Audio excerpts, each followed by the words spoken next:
Hey there, happy Saturday. It's Linda in sunny White Rock, and today I'm coming to you before I go out for a walk. Why?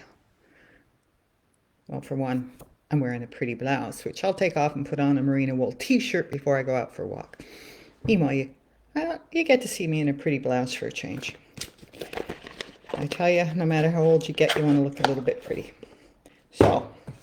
But coming on because there's been some things niggling at me that I mentioned to a friend 2 days ago at coffee, and she was outraged on my behalf. Not outraged, a little bit strong of a word, but you know. And I said, I'm just not terribly worried about it. And the thing was that I've been doing a lot of political posts on Facebook. And I've been sharing stuff, and when I do that, I will take excerpts out of a thing and put it in top with quotes to get people to read the fuller article. And if they're shared from Facebook, I share directly with the person who posted it, because I think that's important to do, to give people credit. Then I make posts where I have transcribed videos, and I'll do a photo of the video, and then I'll transcribe it. Then I have made posts where I have gone looking for confirmation on information. And so I've been on Twitter and seen something. And so there's I'm doing quite a lot here. I'll be glad when it's all over. Meanwhile, that's April 28th. That's not that far away. I can do this. So that's how I do it. And I will copy and paste articles from a news site, which we can't share on Facebook, as you may know. But what I do when I copy and paste, I credit the news site, the day it was published, and the journalist who wrote it, because that's how I operate. I have noticed, though, that someone else operates a little bit differently than me and has been copying and pasting from my Facebook page. And that's where I was telling my friend this, and and it took me a while to kind of catch on. And my friend said, you should really call her on it. And I said, doesn't really matter to me. She's liberal, I'm liberal, it just is what it is. So I didn't really go much beyond that. But today I shared something that was written by an author who lives in Ottawa that used to be a banker, a pretty high up banker. She was on the top floor, she said, of a 70-story building in Vancouver, and very aware of the economics and everything that's going on. So she wrote an excellent post about the tariffs, Carney's response, Trump, everything around that. And it was really well written and a bit of humor to it as well. So I shared that. Someone had shared it to me, the post this woman had written with her photo. And I shared that same post the same way, so that anyone clicked on it, it was actually clicking on her Facebook page, I guess. Maybe it's how traffic drives. I really am not sure about this. So then someone copied and pasted that and credited this woman at the end, just her name. And that really bugged me. I thought, this woman is an author. She has a Facebook page and a Facebook profile, because a lot of stuff that I share, I will often go directly to the Facebook page to see what else they're sharing, to see the kind of person they are. Really, I really want to get a feel for some of this stuff. What am I sharing? Who's writing this? When it's a kind of an opinion piece, who's writing this? What is their character? So much as I can gather from Facebook. So that's how I do it. And so then here's a woman who's an author and who wrote a fabulous piece and could have been given whatever. So I thought, crap, that really bugged me more than the other stuff. That bugged me. So I commented in the comments on that she'd also done a follow-up post and put that in the link to that directly to the follow-up post, and and let people know that she was on Facebook. So that's how I handled that, rather than head on. But what's interesting when you have someone doing that who's in the business, in the people business, in the public eye, making money off stuff, and that's how they operate. I'm like, what's that all about? What is she fearful? There's not she, he, they, whatever. They are fearful that there's not enough for everyone. They don't look smart enough. I don't know. I don't know. So they do what they do, and so that's what I'm talking about now. So there's a lot of that, right? There's a lot of that going on. Someone's commenting that that Carney's stealing from conservative platforms, and I'm like, well, Poilievre is doing the same things, stealing from the liberal platform.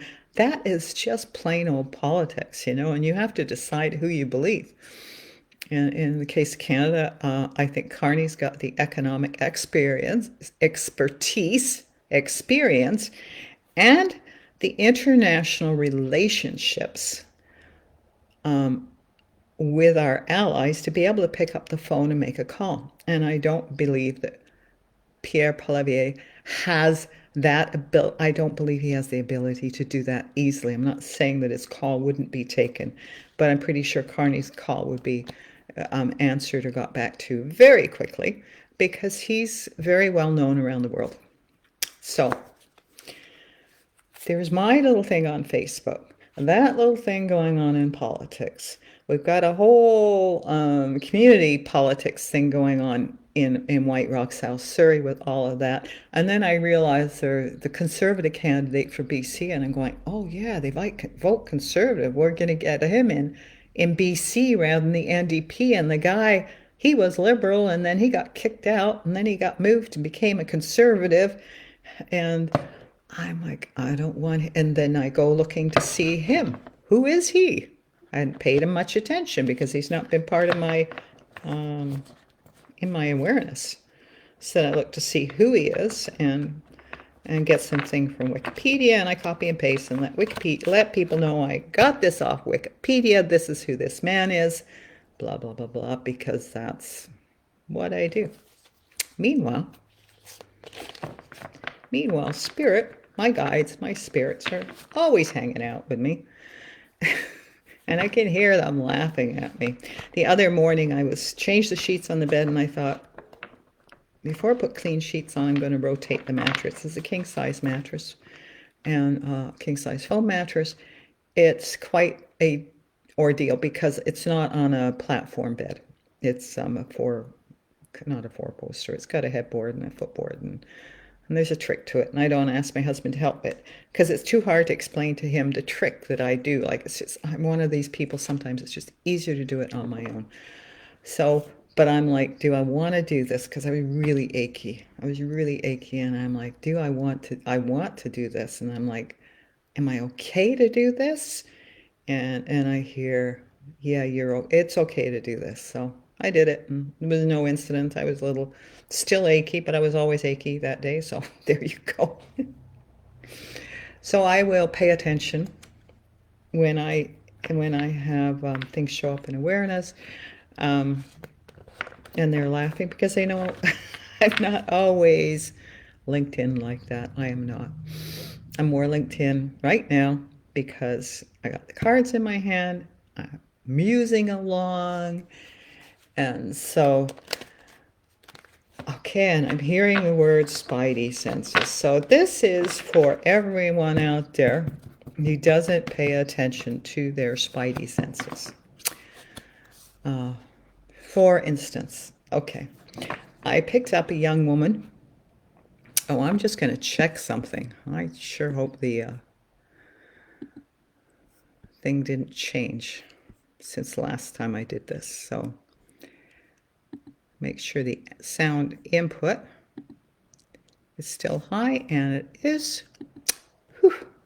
So the other day I was driving to the grocery store, and there was a young woman with three bags, those big clear plastic bags full of cans.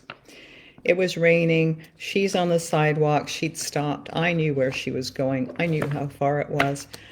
And so I kind of did a little bit of a U-E, and I came around and I stopped the car and I rolled my window down. She looks at me and I said, "Hi, do you want to ride?" And she didn't even hesitate. She said, "Yes, please." So we get her bags in the back seat of the car. She gets in the car. She thanks me.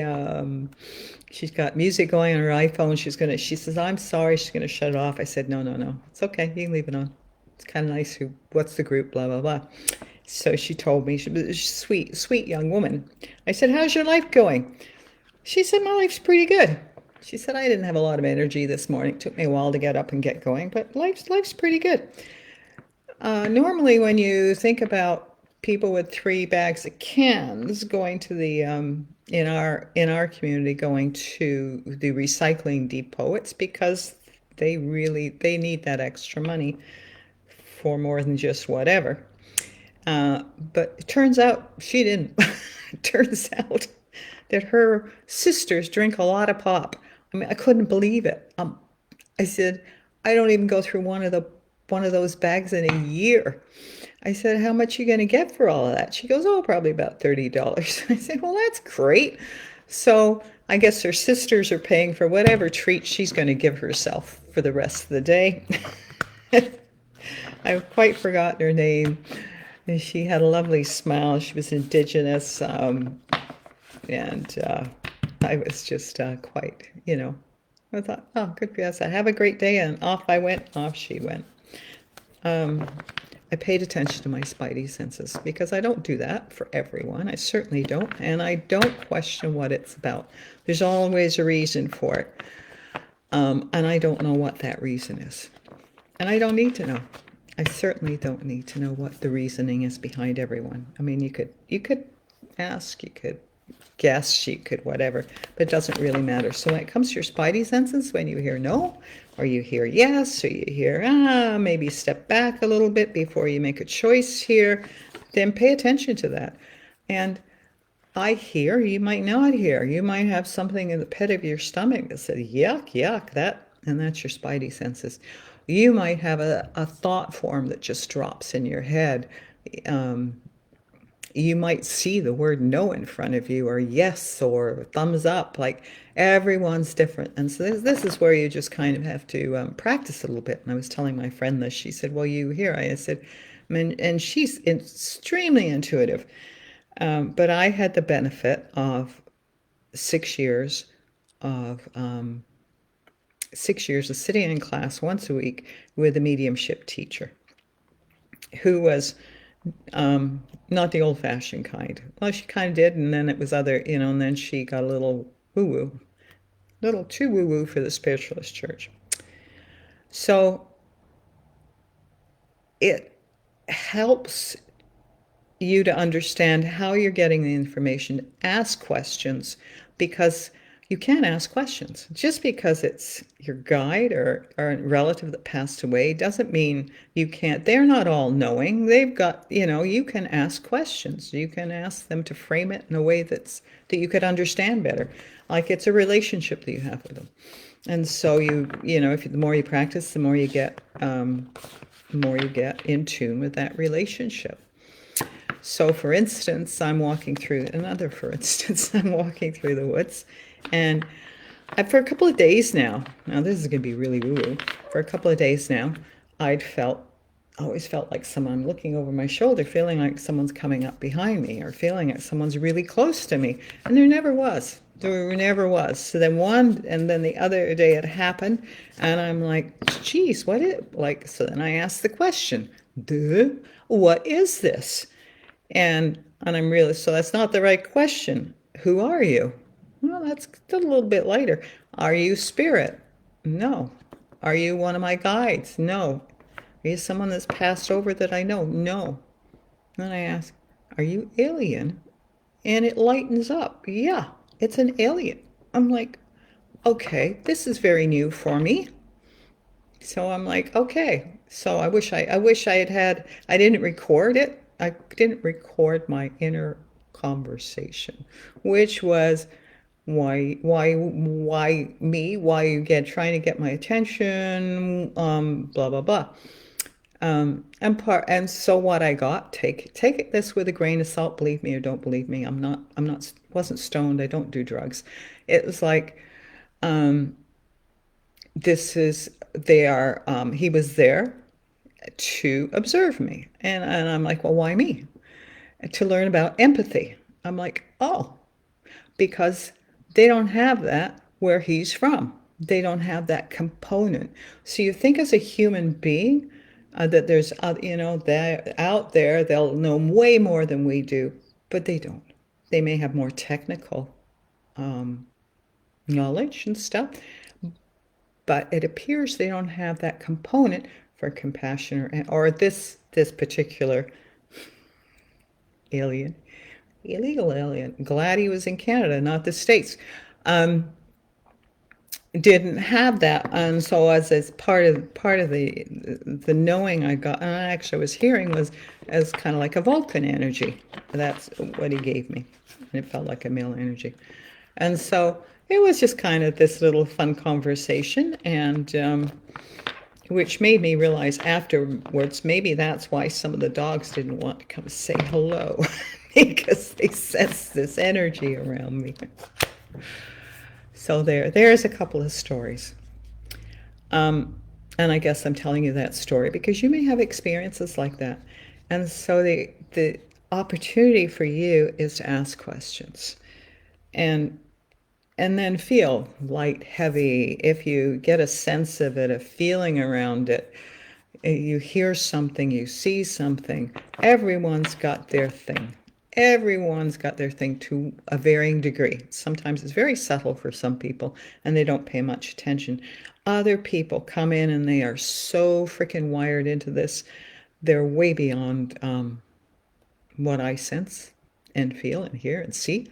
And they were born like that. And that's hard. That's a hard place to be. So varying degrees, varying levels, if you will, of this.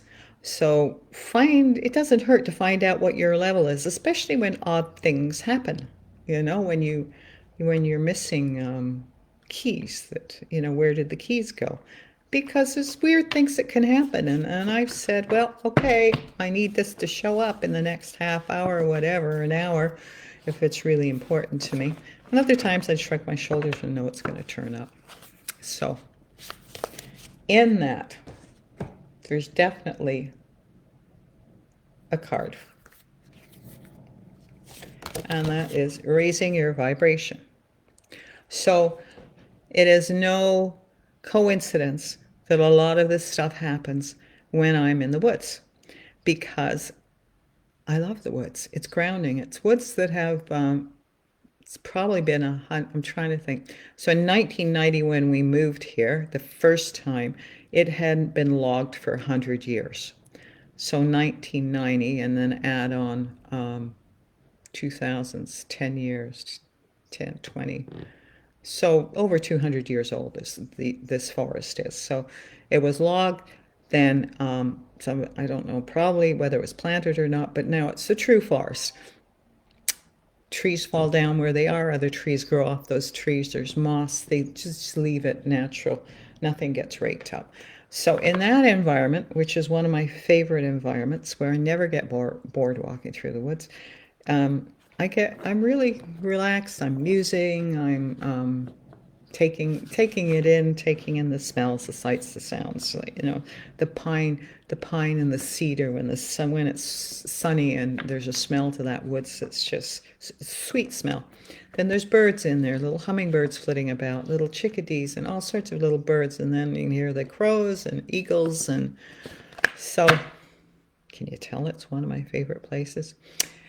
And you wonder why my vibration gets raised in there. So raise your vibration through a couple of things. What you ingest, media-wise, music-wise, and what you actually eat.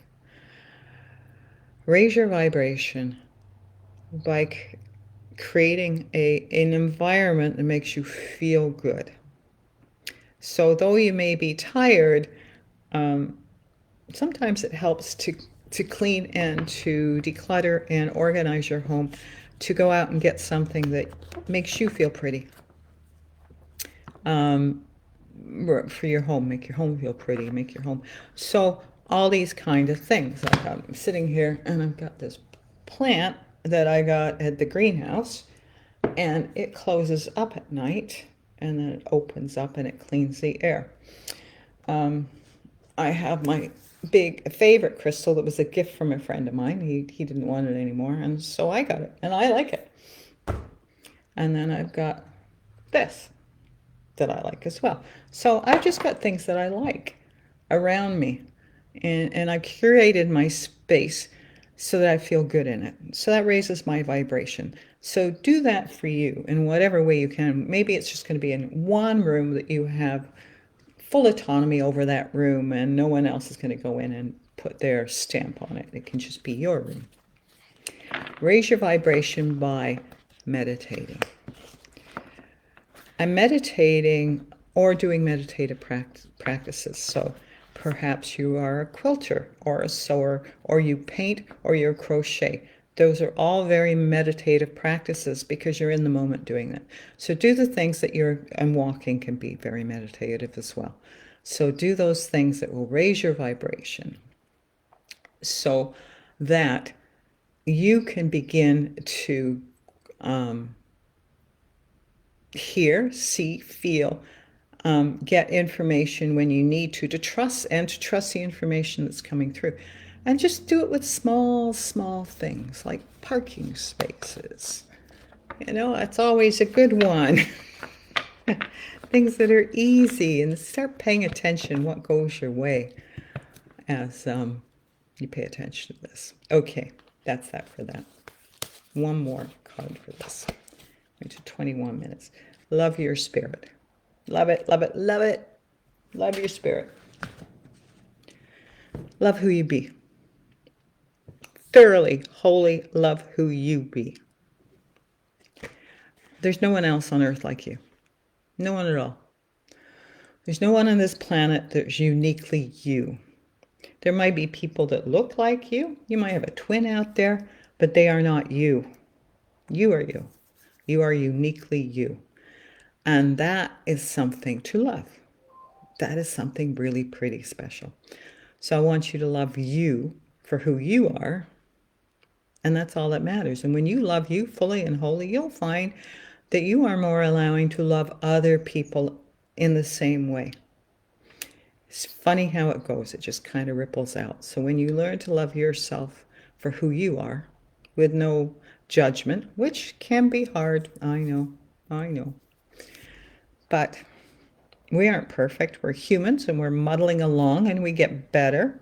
The more we pay attention to what's going on, the more we allow our awareness to expand, the more we give ourselves allowance to be who we are. So that's all I got for today. Sending you big hugs and blessings for a beautiful weekend. Hope you have sunshine where you are. And I'm going to say goodbye for now. Go for your joy and whatever that means for you. And I'm heading outside to enjoy some sunshine. Okay, take care. Bye.